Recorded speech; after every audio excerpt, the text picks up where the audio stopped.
Now, what is the state of African male and female relationships?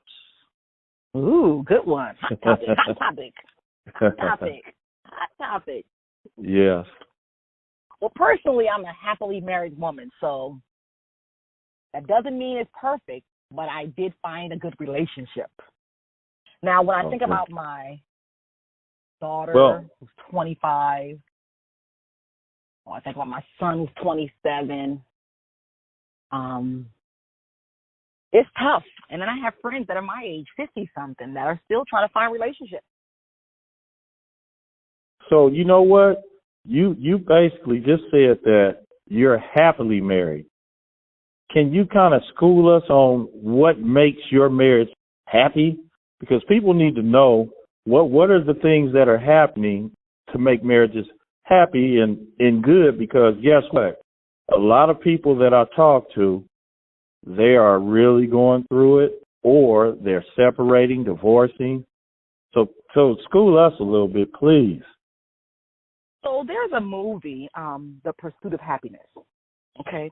And I really want your listening audience to know that gentleman who did that movie. For some reason, his name escapes me at the moment. But I got a chance to go to a convention, and he was one of our keynote speakers. And, it's called The Pursuit of Happiness, not you drop into happiness. It's a work in progress. Okay. Happiness is kind of like the state of Africans in constant motion. Right. So what's happy for one person might be sad for someone else. Okay. So it's, you mentioned Neely Fuller, Black psychology, we have a lot. To be happy, you have to be able to look inside of yourself and be satisfied. Wow. Now that's heavy. Hold that thought. That's heavy. Okay. I've been talking to some people. People always are searching out of themselves. You just said it. People need to start going within and deal with that. You just said it. Now keep going. Because there's really, and I make it sound simple, like I make life look easy, only because, again, I'm happy inside and I understand where the source of my strength is.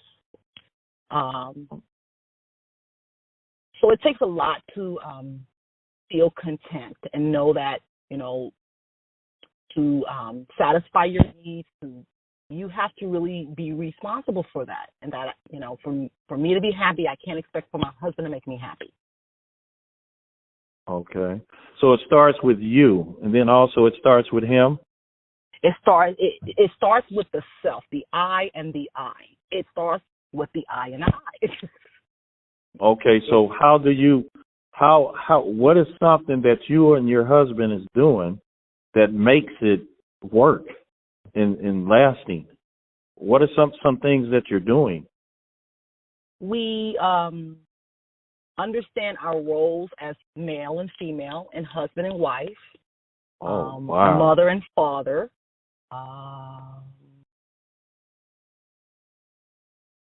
We okay, when you say understand the roles, so you have clearly defined roles of the husband and the wife, and you guys understand that.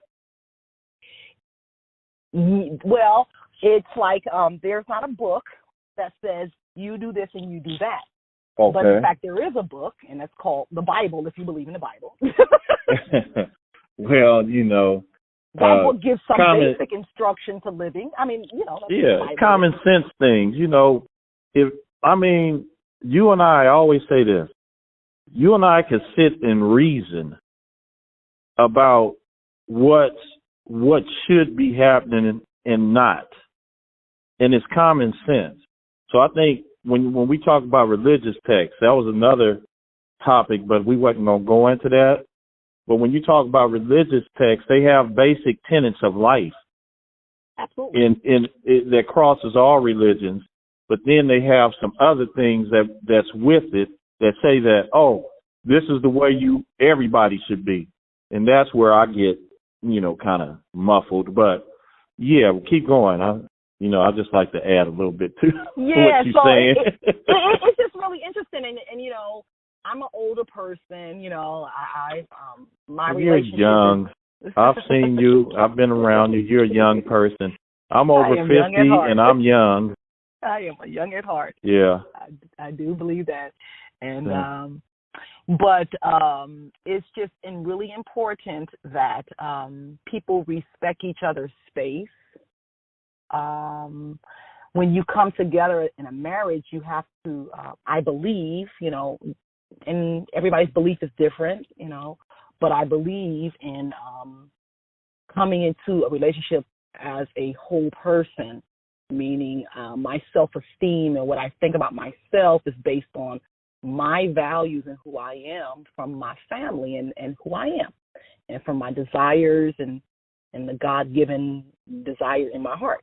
And so when I get married, we have desires and we share but he may have desires and goals in life that are not mine, right? And so he should still be able to pursue his goals because that's his heart's desire. That's what God is in my value. God is in his heart.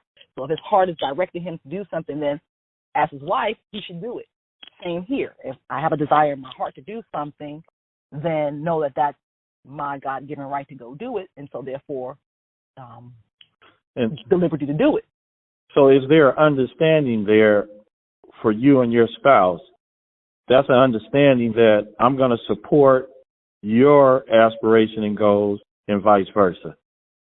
That is an understanding, with the understanding that there are times where you may not support that person, meaning it may, like my husband right now is working on another project for disabled adults, residential facilities for disabled adults. We're both community organizers. We both love our community, and we do it in different ways. His way of helping the community now in his stage of life is he wants to provide residential facilities for disabled adults in the African community because who else is going to take care of us but us? Yes. And I agree with that. But in my stage of development in my career, I don't want to do that, though. I don't want to work with that population. I'm tired. So, but you still support what he does, but you don't have to be directly involved. Absolutely. Okay, and that's the understanding between you and he. Yes. Okay. Or he may have long meetings. He may interact with people. I have to have really good self-esteem because he might be interacting with very beautiful women. Yeah, well, and so therefore that's where the self-esteem comes in, so that I have to have self-esteem and faith and trust to know that my husband values our relationship and not be in fear that he's out cheating on me or all these things that create these issues in the relationship. Very important what you just said.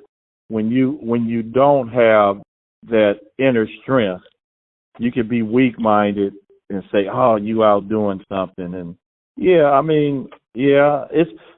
a challenge to have that strength and wherewithal because of how society seduces you into having such a unhealthy appetite for certain things that are not good for you.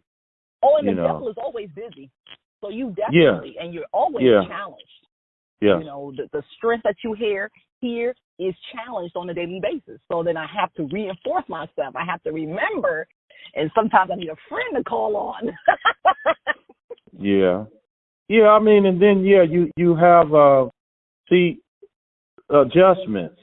If you're not feeling a certain way that you probably should be feeling, a little counseling won't hurt. A little counseling won't hurt. It won't hurt at all to seek counsel from a friend, a professional, or whatever. Ain't nothing wrong with that. A wise, trustworthy individual. Yes, yes, there's nothing wrong with that because whatever you have inside that's uncomfortable needs to come out. But it needs to be come out in a constructive way. And that's what people don't understand. If you let stuff build, all of a sudden you're going to combust. Absolutely. Yes. Energy yes. does combust. Excellent. Energy has to